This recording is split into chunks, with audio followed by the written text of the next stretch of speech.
nerds, what's up? Today it's unpopular opinion time because I didn't like The Invisible Life of Addie LaRue. See you after the jump. So I was super excited to pick up The Invisible Life of Addie LaRue by V.E. Schwab because I'd been hearing amazing things about this novel. People were saying that it was their favorite novel of the year, it was in their top 5, they were sobbing by the end of it, it gave them such an emotional response. I was here for it, it sounded super interesting, and I was really excited. But guys, I'm sorry. I didn't really like it. It's about a 2.5 stars for me, and so I know that's an unpopular opinion, but today I'm going to go over the reasons why I felt that way about this book and why it did not blow me out of the water. So we're going to get right into it, but first I have to say that this review will contain spoilers. Normally I try to stay spoiler-free, but I can't really talk about the reasons I don't like this book without giving away spoilers. So be warned, if you continue, it will spoil some of the book. Let's jump into it. Number 1, it felt a little derivative. Now this is a more personal one because I think it depends a lot on what you have read, but as I was reading this, it just strongly reminded me of other books I've read before. Two that immediately came to mind were The 10,000 Doors of January and The Gods of Jade and Shadow. There were just a lot of elements in them that seemed very similar, and it felt like I had just retread this ground before. It didn't really feel new and fresh. And because of that, it also led to my number 2 problem with it, which is that it was extremely predictable. I literally guessed every plot point of this novel. I guess that's a little bit of an exaggeration, but most of the things that I felt like were supposed to be a surprise, I'd already figured out very early on. It was very clear to me that she was probably going to have a relationship with Luke at some point. It was extremely obvious to me the second we met Henry that he had made a deal. I think it was supposed to be a surprise, but like literally within the first few sentences of Henry's story, I was like, oh, he made a deal too.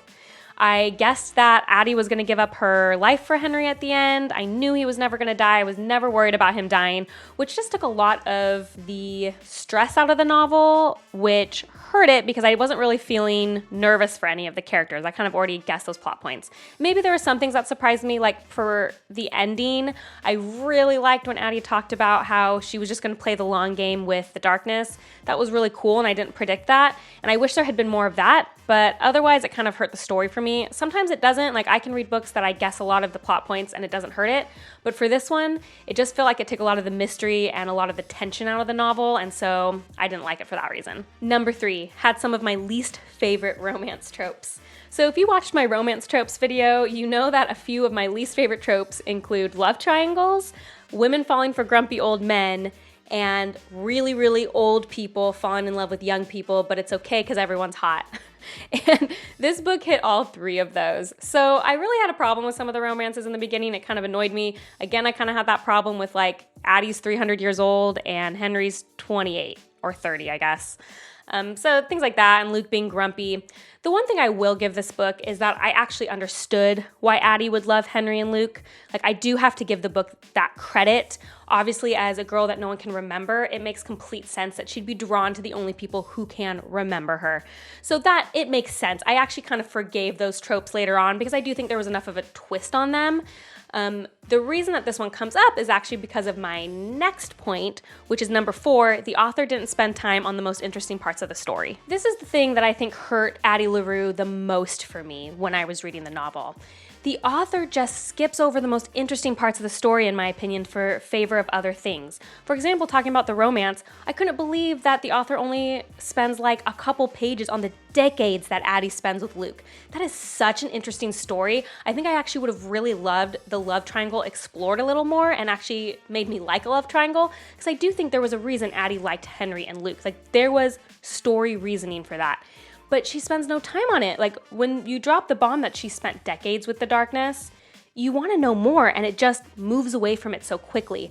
I would have loved for there to be a really good, deep character introspection where she kind of has to figure out, does she love the darkness because he's there? Does she love him because he's the only one who remembers her? Or is she actually falling for him? And maybe the difficulties of what that means for her personally. Additionally, I think that could have been explored with Henry. Does Addie really like Henry, or is he only the one she loves because, like his curse says, he is what she needs him to be, which is remembering her? I would have liked, she kind of mentions it a little bit. Addie says, is this what love is, when she's with Henry? But then it kind of goes and sharp turns into this like, yes, it was love. I can't believe you only have a year. How could you do this to me? And they spend the last week together, and she gives up her life for him. It just, that was when it kind of got boring to me. Wouldn't it have been so much more interesting to really see the tension between that love triangle and to explore Addie's feelings and what it means to never get to say goodbye to her past lovers? And would she have chosen Remy or Toby or any of these other men or women if she had had the choice? And now that is what this book was interesting, and that's where V.E. Schwab just didn't really push it and go, and that was disappointing. Additionally, we spent way too much time on Henry's backstory. That brought the whole book to a screaming halt for me. I loved hearing about Addie's backstory mixed with her present, and then we meet Henry, which is a super interesting part of the novel, and then it just stops still as it goes all into Henry's backstory. We needed a chapter of Henry's backstory. Henry's backstory is completely obvious. I filled in all the gaps myself, and so when I had to read chapter after chapter after chapter of his history, it just felt like, oh, I already guessed this. I already assumed that this is what happened. We don't need this. To be honest, I just didn't care about Henry. I cared about Addie. She was a very interesting character, and the book suffered for me when I had to focus so much on Henry, just as someone I didn't really care about. Number 5, not enough character development. When you have a story about someone who lives 300 years, I feel that they should change a lot. And unfortunately, Addie's backstory and her present, she felt very much the same person. It didn't feel like she was someone who had lived through all these wars and technology and seen all of those things. That would have made Addie's story so much more interesting. Her past doesn't really come up. The fact that she's lived this long, she should feel different. Now, I did love Addie as a character. She was very interesting. I just think that concept would have pushed this book further to really have a character feel like they've lived 300 years. Addie felt 30, and that is going to hurt the book a little bit for me when I'm reading it. Finally, number 6, ultimately, I didn't care about any of the other characters but Addie.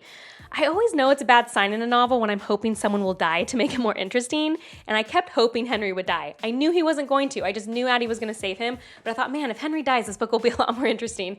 Never a good sign when I don't care about the characters like that. I only cared about Addie. I really did want her well-being. I was invested for her, but I couldn't get invested in Henry, and as such, I had no emotional reaction to his plotline at the end. When everyone said that they were crying and very moved, I feel bad. I could not be moved by that because I just didn't really care about anyone other than Addie, and I felt like Addie was going to be okay. Overall, I actually really loved the concept of Addie LaRue. I just felt like V.E. Schwab didn't pull it off. I feel like she didn't execute her ideas in the correct way. She ended up focusing on things that I just felt like weren't as interesting as the story beats that she introduced briefly and then let go. Now, I know this is a super unpopular opinion, so please let me have it in the comments. Tell me what I'm getting wrong. Tell me what I'm not understanding. Tell me what you felt when you read this novel. I do want to hear it, and I do want to discuss it, and I promise I'll be nice if you're nice to me. And as always, if you like this video, please like and subscribe. And if you want to see what I'm currently reading, you can check me out on bookborn.reviews on Instagram. I'll see you next time. Bye.